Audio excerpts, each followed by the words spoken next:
我们个人生不带来，死不带去，人这一辈子的生活就是一个从福到富的转化过程。我们看这个福和富这两个字都有一口田这个部首，在古代田地就是财富福的左边的部首表示上天的意思，上天在这里我们可以理解为道，所以福代表的就是道赋予你的。那么富字呢，上面一个家字头，表示是你自己的，你当下拥有的。所以我们每个人一生拥有的财富都是从道那里获得的。那为何个人的财富有多有少呢？无上圣玄微妙法，百千万世难遭遇。我今见闻得受持，愿解无为真实义。老子为了告诫我们知止的道理，前面用了两个比喻，一个是倒水，一个是磨刀，这些都是日常生活中可以看到的现象。但是生活中还有一些不容易觉察，或者说要经过一段时间才有结果的现象，比如利益。现在社会有这么一句话，谈什么都可以千万别谈钱。但是生活中呢，我们又离不开它，而且很多人告诉你，不管黑猫白猫，捉到老鼠就是好猫。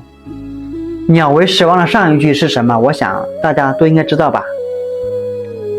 但是老子告诉你金玉银饰莫之能守也。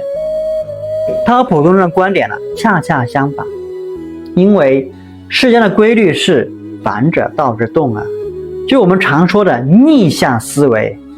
老子告诉我们，金玉虽好，人是身外之物，良田万顷不过日食三餐，广厦千间不过夜寐一床，吃穿用度够用就好。在电视剧《大明王朝1566》里面，嘉靖皇帝经常挂在嘴边一句话，朕四季常服不过8套。我们现在很多人已经超过皇帝咯，你自己看看衣橱里面有多少套衣服但还是非常的不满足。其实财富的积累不是手出来的，一个人财富的多寡和个人的品德有关。德不辟财，必有殃哉。其实赚钱很简单财富的多少就是福报的体现。福报就是你为大家做了多少好事，你帮助了多少人，你帮助的人越多，世界给你的回馈就越多，你的财富就越多。但是你要把着眼点放在财富上，就是本末倒置了。如果单纯的为了捞取财富，你会做出一些出格的事，会伤到别人。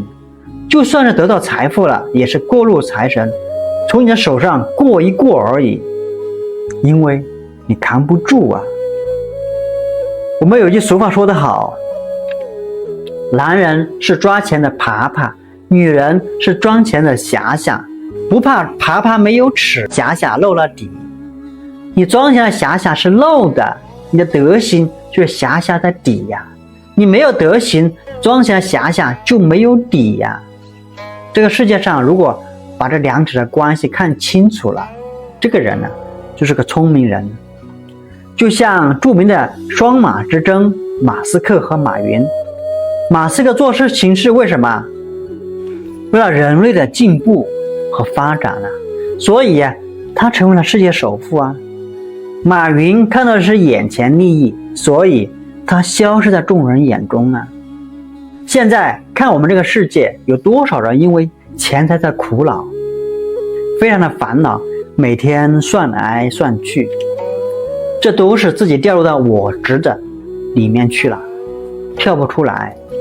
其实他们没有搞清楚财富的本质财富就是人的影子它是跟着人跑的。大学里面有这么一句话，有德此有人，有人此有土，有土此有财，有财此有用。你财富的多寡，还有你身边有多少人，这些都和你的德行是层层递进的关系如果单单追求财富，没有德行和人作为基础，你是守不住的。历史上如果论财富，我们哪个比石崇、比史万三有钱呢？我们现在富人有史万三有钱吗？明朝的大富豪哦，富可敌国啊。史万三的后代把他的钱继承下来了吗？没有哦。清代冯岭商人符雪爷，他的后代，他的钱留给后代了吗？也没有。民国时期的四大资本家，他们的钱留下来了吗？也没有。老百姓常说富不过三代，你不可能把你的财富永远的保留下去，这一点要始终要记住。所以说金亦营事，莫之能守也。这句话不光是对富人讲的，对穷人也适用。穷也是这个道理，你越穷啊就越抠，但是越抠就更穷，这就是一个恶性循环。穷人呢有个很大的特点，越穷越不想把钱扔出去，你越不扔出去你就越得不到。其实钱它也是有吸引力的，比如我们去外面吃饭，你会看到这样一个现象，同样的两家餐厅哦，左边的呢人满为患，还有很多人在等位，但是右边的呢冷冷清清，没有什么人。为什么人们不去右边的餐厅呢？这就是人的吸引力啊，人气。相同的道理，钱也有，钱气也有吸引力啊，就这么简单，这就是天道的规律。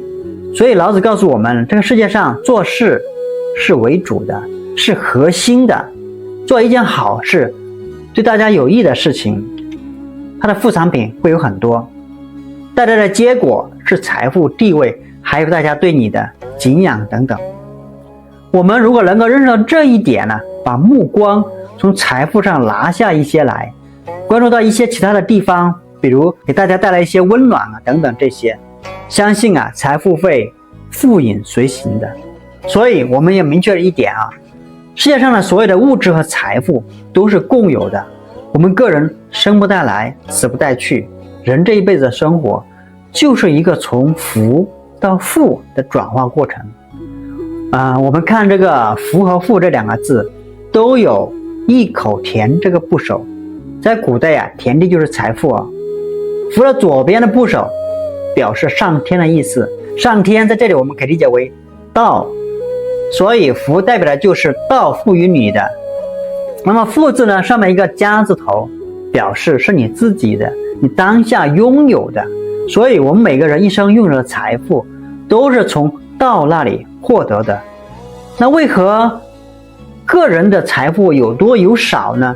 是因为每个人的财富啊，是你上辈子积累的，存在道的银行里面的。